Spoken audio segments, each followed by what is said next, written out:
കേന്ദ്ര ബജറ്റ് കഴിഞ്ഞ ദിവസമാണ് അവതരിപ്പിച്ചത്. അതുമായി ബന്ധപ്പെട്ടുണ്ടായ ചില പരാമർശങ്ങൾ അതിപ്പോഴും കേരളത്തിൽ സജീവ ചർച്ചാ വിഷയമായി മാറിയിരിക്കുന്നു. കേന്ദ്ര ബജറ്റിൽ കേരളത്തെ തഴഞ്ഞതിന് പിന്നാലെ അധിക്ഷേപവും പരിഹാസവുമായി കേരളത്തിൽ നിന്നുള്ള കേന്ദ്രമന്ത്രിമാർ. കേരളം പിന്നാക്കമാണെന്ന് പ്രഖ്യാപിച്ചാൽ കൂടുതൽ സഹായം ലഭിക്കും എന്നായിരുന്നു കേന്ദ്രമന്ത്രി ജോർജ് കുര്യന്റെ പ്രതികരണം. നിലവിളിക്കുകയല്ല, കേന്ദ്രവിഹിതം സംസ്ഥാനത്ത് ചെലവഴിക്കുകയാണ് വേണ്ടത് എന്നാണ് കേന്ദ്രമന്ത്രി സുരേഷ് ഗോപിയുടെ വാക്കുകൾ. കേന്ദ്രമന്ത്രിമാരുടെ പരാമർശത്തിനെതിരെ ശക്തമായ ഭാഷയിലാണ് LDF, UDF നേതൃത്വങ്ങൾ പ്രതികരിച്ചത്. ജോർജ് കുര്യൻ പ്രസ്താവന പിൻവലിച്ച് രാജിവെക്കണമെന്ന് പ്രതിപക്ഷ നേതാവ് VD സതീശൻ ആവശ്യപ്പെട്ടു. കേന്ദ്ര ബജറ്റിൽ കേരളത്തിന് സമ്പൂർണ്ണ അവഗണനയായിരുന്നു കിട്ടിയത്. എങ്കിലും അധിക്ഷേപത്തിനും പരിഹാസത്തിനും ഒരു കുറവുമില്ല. വയനാട്, വിഴിഞ്ഞം ഉൾപ്പെടെ പാക്കേജുകൾക്കായി കേരളം ആവശ്യപ്പെട്ടത് 24,000 കോടി രൂപ. പക്ഷേ ഒന്നും കിട്ടിയില്ല. വൻകിട പദ്ധതികളുടെ കൂട്ടത്തിൽ കേരളത്തിന് ഒന്നുമില്ല. ഇതോടെ കേന്ദ്ര ബജറ്റിനെതിരെ CPM-ഉം കോൺഗ്രസും ഒരുപോലെ വിമർശനവുമായി രംഗത്തെത്തി. പിന്നാലെ ബജറ്റിനെ ന്യായീകരിക്കാൻ കേന്ദ്രമന്ത്രി ജോർജ് കുര്യൻ നടത്തിയ പരാമർശങ്ങളാണ് വിവാദമായത്. കേരളം പിന്നാക്കമാണെന്ന് പ്രഖ്യാപിച്ചാലേ കൂടുതൽ സഹായം ലഭിക്കൂ. മറ്റ് സംസ്ഥാനങ്ങളെക്കാൾ വിദ്യാഭ്യാസപരമായും സാമൂഹ്യപരമായും അടിസ്ഥാന സൗകര്യ മേഖലയിലും പിന്നാക്കമാണെന്ന് പ്രഖ്യാപിക്കൂ. എന്നാൽ അത് കമ്മീഷൻ പരിശോധിച്ച് കേന്ദ്രത്തിന് റിപ്പോർട്ട് നൽകും.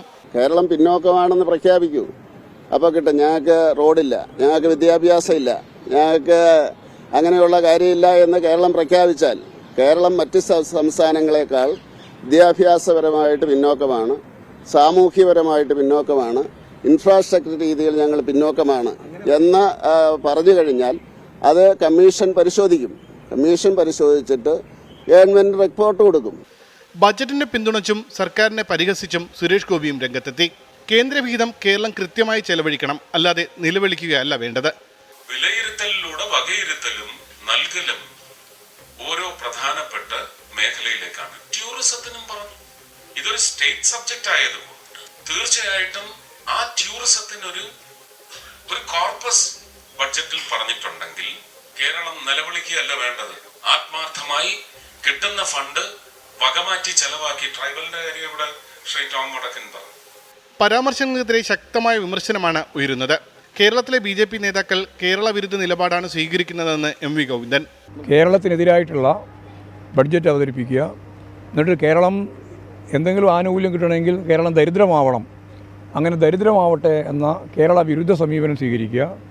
അത്തരം സമീപനം സ്വീകരിക്കുന്ന BJP അതുപോലെ തന്നെ നേതാക്കൾ, മന്ത്രിമാർ ഉൾപ്പെടെയുള്ളവരെ ജനങ്ങൾ കൃത്യമായി മനസ്സിലാക്കി വിശകലനം ചെയ്യും. കേന്ദ്രത്തിന് മുന്നിൽ പിച്ചച്ചട്ടിയുമായി നിൽക്കാൻ കേരളത്തിന് സൗകര്യമില്ലെന്ന് മന്ത്രി PA മുഹമ്മദ് റിയാസ്. പിച്ചച്ചട്ടി നീട്ടുന്നത് പോലെ കേന്ദ്രത്തിൻ്റെ മുന്നിൽ നിൽക്കാൻ സൗകര്യമില്ല. ഈ അവകാശങ്ങൾ കേരളം നടപ്പിലാക്കിയത് കേരള മോഡൽ ഇന്ന് മറ്റു പല സംസ്ഥാനങ്ങളും മാതൃകയാക്കുകയാണ്. ജോർജ് കുര്യന്റെ പ്രസ്താവന കേരളത്തെ അപമാനിക്കുന്നതാണെന്നും മന്ത്രിസ്ഥാനം രാജിവെച്ച് കേരളത്തോട് മാപ്പ് പറയണമെന്നും പ്രതിപക്ഷ നേതാവും ആവശ്യപ്പെട്ടു. മന്ത്രി VN വാസവനും CPM നേതാവ് EP ജയരാജനും ജോർജ് കുര്യനെതിരെ രംഗത്തെത്തി. എന്നാൽ ജോർജ് കുര്യന് പ്രതിരോധം തീർക്കുകയാണ് BJP കേന്ദ്രങ്ങൾ. എന്തും വിവാദമാക്കാനുള്ള ചിലരുടെ കുരുട്ടുബുദ്ധിയാണ് ഈ വിവാദത്തിന് പിന്നിലും. ജനസംഖ്യയിൽ മുന്നിട്ട് നിൽക്കുകയും ജീവിത നിലവാരത്തിൽ പിന്നാക്കം നിൽക്കുകയും ചെയ്യുന്ന ബീഹാർ, മധ്യപ്രദേശ്, രാജസ്ഥാൻ തുടങ്ങിയ സംസ്ഥാനങ്ങളെ കൈപിടിച്ചുയർത്തുന്നതാണ് കേന്ദ്ര സർക്കാരിന്റെ നയമെന്നാണ് BJP കേന്ദ്രങ്ങളുടെ വിശദീകരണം. ഇച്ഛാശക്തിയുള്ള രാഷ്ട്രീയ നേതൃത്വത്തിന്റെ കൂടി ശ്രമഫലമായാണ് കേരളം ഈ കാണുന്ന രീതിയിൽ പുരോഗതി കൈവരിച്ചത്. അതുകൊണ്ട് അർഹമായ ആനുകൂല്യങ്ങൾ നിഷേധിക്കുന്നത് ജനങ്ങളോടുള്ള വെല്ലുവിളിയാണ്. കേന്ദ്രമന്ത്രി തിരുത്തുമെന്ന് പ്രതീക്ഷിക്കാം. ഉമേഷ് ബാലകൃഷ്ണൻ, 24, തിരുവനന്തപുരം.